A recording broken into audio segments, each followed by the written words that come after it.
Hi there, my name is Jesse Pohlman, and I'm a science fiction fantasy author from Long Island, New York.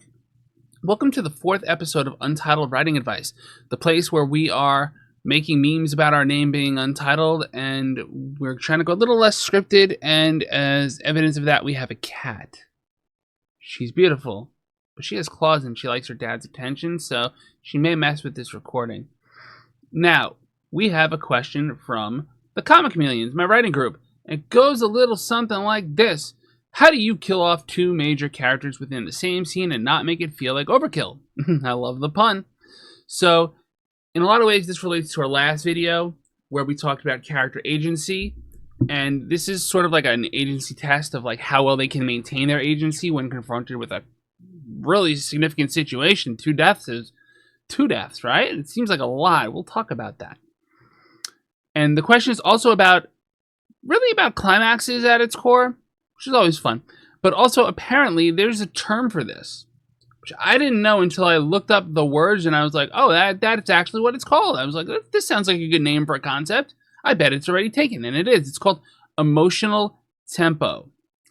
Now, normally I'd say I need more context to answer this question, but speaking of context,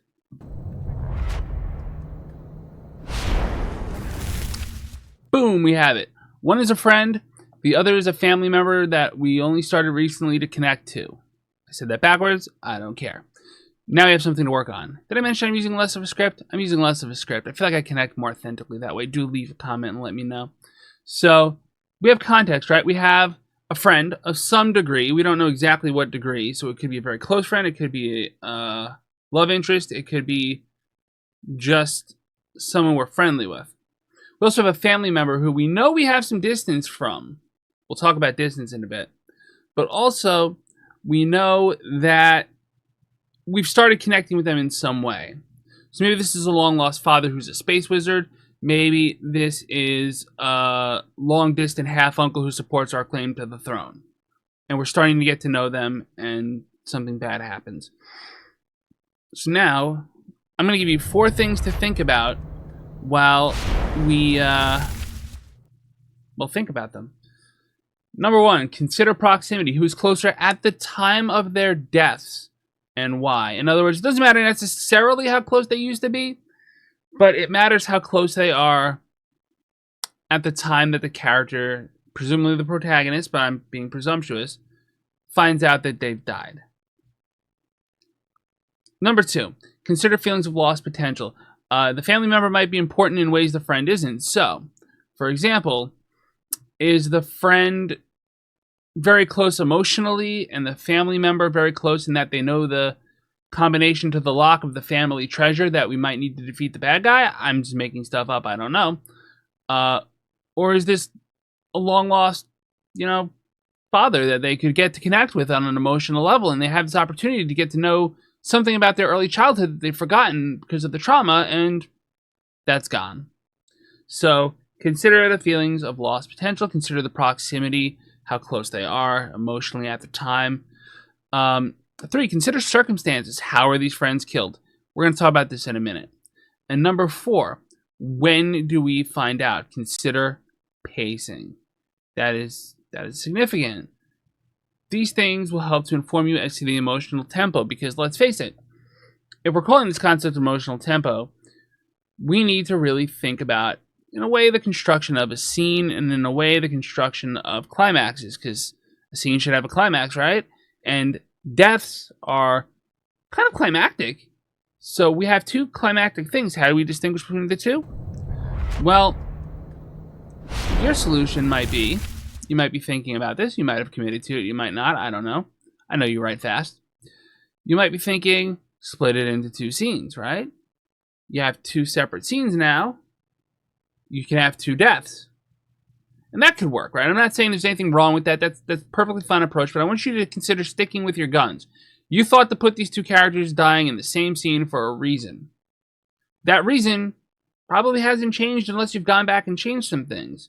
You might have had to change your entire plot structure around to accommodate such a change. And while that's not a bad thing, I'm not saying don't do it. I'm also not saying do it. I'm saying think about it for a minute. A scene, right, typically has low points, mid points, high points, midpoints, it could go back to high points. It could go back to high points. So you're maybe thinking split it into two scenes so you can have two high points, but there's no reason you can't have two high points as long as maybe you interrupt them with some medium points. Or maybe go high, low, then back to high again. Maybe just get high, I don't know. A thought. So a scene can be as long or as short as it needs to be, and it can have whatever pacing you give it. Speaking of circumstances and pacing, because those really go together. Is this a case where you find them together?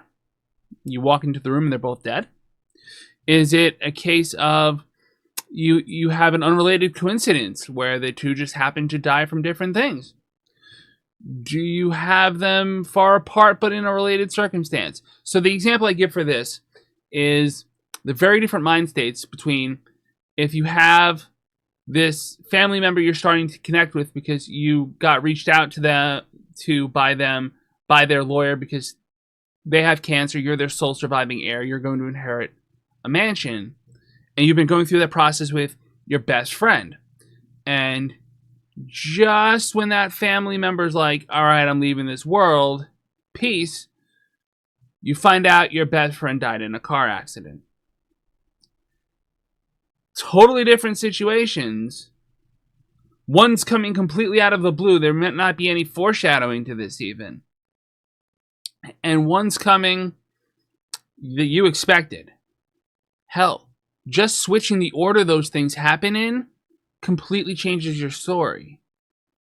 If I had two very close to me people die on the same day as someone who's had people close to them die, I don't know how I would have processed that. I don't know how I would have processed when my father was sick if all of a sudden somebody very close to me died while he's fighting off death or dying himself. I don't know how I would have reacted. Probably not well. I reacted as well as could be to my dad's 9-year ailment, but that's another story. You can read it on my website. Link down there. Yeah, link down there. So, in the doobly-doo. So, the circumstances that people die in, the emotional closeness, the lost potential, and most of all, the pacing that you give it. That's what's going to make a scene go from, this didn't work, or, it worked, but it was alright, to, oh shit, I dropped the book, it was so good. We don't normally drop books when we read with being a little hyperbolic, but you get my point, right? You know, the first one might be the expected one, the second one might be the unexpected one. Or the unexpected happens first, and then the conclusion, the resolution of the first one happened, the one you saw coming. Or there's a battle. There's just an evil overlord who invades, there's a battle, and you find your two people close to you dead. Could just be that simple. Doesn't matter. Because the truth of the matter is, it's all about how you present it. And again, this concept is called emotional tempo. I probably should have put it up on the screen. Maybe I will in post. But yeah, that's a thing. Anyway, I've gone on long enough. If you enjoyed this little bit of advice, please do hit the like button that supposedly, but might not, according to some comments I've seen, help get it to more people. Subscribe to the channel if you want to see more of these pop up in your inbox. I'm on YouTube as Jesse Pohlman, Blue Sky at jpohlmanwriting.com, and my website is, of course, jpohlmanwriting.com. Thank you all so much for watching. I hope you have a lovely rest of your day. Pieces. I'm going to reach over and I'm going to turn my device off.